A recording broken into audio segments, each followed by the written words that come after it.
Hey, welcome back to art class with Mr. Darby. Today I want to show you a really cool technique for working with chalk pastels. So we're going to be making some springtime tulips since the tulips are popping out there pretty soon. And I'm going to show you how to use some Elmer's glue and some chalk to make a beautiful chalk pastel project. Let's go ahead and get out our papers and pencils. We'll draw first, then we'll glue it, then we'll chalk it, and it's going to be gorgeous. The first thing I want to show you here is that we're going to start with black paper. I got it turned vertically. I think that when I'm working with skinny, tall shapes, it works best to do it this way.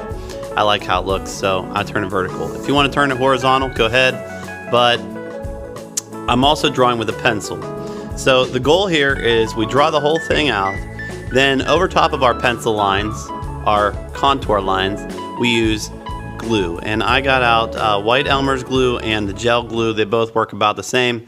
The gel glue, however, it doesn't spread out as it dries, so it doesn't ooze as much. I like to use this with the kids in school better, but the white glue, when it dries clear, and that's the idea. So I draw it with pencil with the students, but for the video I'm going to use a white pencil just so that you can see it a little better as we draw. Step one of the drawing is first find the middle or close to the middle of the left side and put a dot here, and then in the middle on the right side do the same thing. You want it touching the edge. Do not connect the dots, don't make lines for the dots. The dots are just guides. So the idea here is that our stems would be taller than the dots and our leaves would be shorter than the dots. I'm going to go with 3 stems. So my first stem, I'm going to come down to the bottom of the page. I'm going to make my stem, and I'm going to be sure that my stem comes up above that dot. I don't want the stems to be too wide because then they'll look like tree trunks, but I also don't want them to be too skinny because if I use the glue on them, then the glue will ooze together and it will give me nowhere for coloring. So there's my first stem. My second stem kind of comes up, maybe a little higher, same thickness, right? If it's going to get thicker, it would be better if it got thicker at the bottom, not at the top. And the third one can come up and curl a little bit taller even still and come down. Just like that. So I have 3 different sizes. They all go above the dots. They're all fairly skinny so that they don't look like tree trunks. Also, you'll see I kind of put a wave in my stem. I do not want to see like S shapes or really jagged shapes. It will look like the tree, it will look like the flower is dying. We don't need to do that, okay? At the tops of our stems, we can do like an egg shape. So this is where it kind of gets important to draw large because we get comfortable drawing small shapes, right? But nobody's ever really looked at a flower and thought, oh, that's a really beautiful stem. We usually look at flowers and say, wow, those petals are pretty. So make them nice and large. And that's just an O, right? A capital letter O. And then what I would do is also for the tulip, I would go a half of a heart going this direction, a half of a heart going the other direction. That makes it very simple. And then I kind of put a little bump here because that will make it look like the tulip is 3-dimensional. You could kind of imagine going down inside there. If there's overlapping going on, you're going to want to make sure you draw lightly so you can erase it. I'm not overlapping here. I'll overlap with my leaves at the bottom. But right now, my flower petals, they shouldn't overlap each other at all.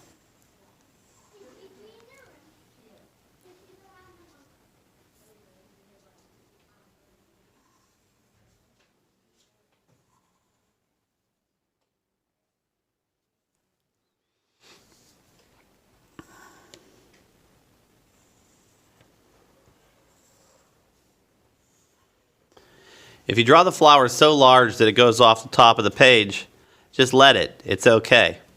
Don't try to force it to fit.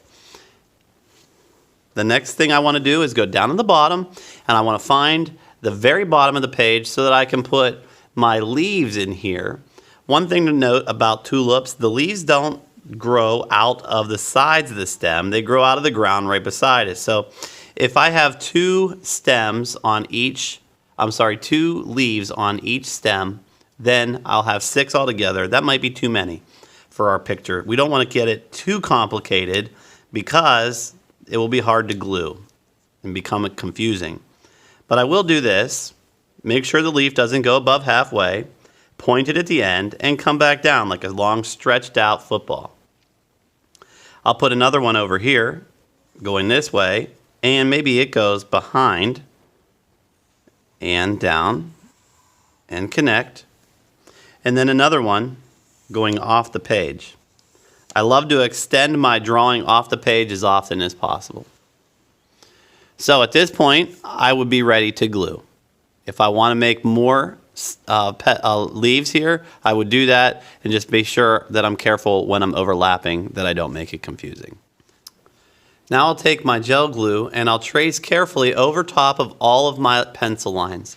If they're regular pencil lines, this will work out really nice, but since mine are white color pencil lines, when I put my glue over it, they'll show up white later. So be sure that you're not using a white color pencil line to do this project. I'll roll out the glue so that the cap is open correctly. I should be able to hear the sound of glue or air coming out of the bottle. If it's not, it means you're plugged up. You got to work on that cap a little bit to get it opened up. The next step here then would be to trace all of the lines.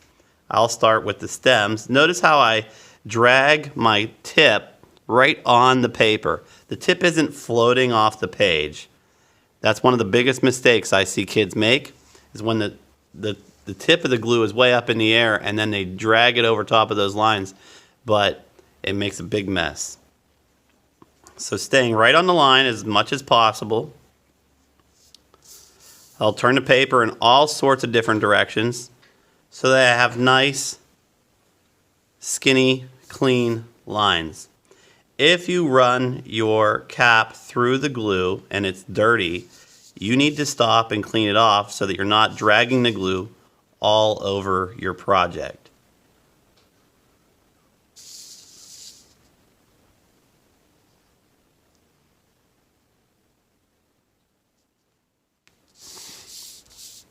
Let's check out how that would look on a paper that wasn't done with white color pencil. Here's my example drawn with a regular pencil. So the silver on the pencil shows up pretty well on black paper, but let's go ahead and go over it with our glue bottle and see how our clear glue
So now you can see why we did our project on black paper. The glue makes a nice black outline when it dries clear like this.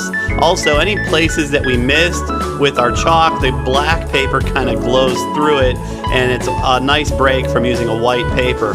But from beginning to end, the chalk stays in place. If you've used chalk pastels ever before, you know that the chalk has the habit of traveling across the page. The glue stops the chalk from moving around, kind of keeps it in place and controls it, which is especially nice for younger artists. But I love this project, one of my absolute favorites. It glows, and I hope you had fun making with me.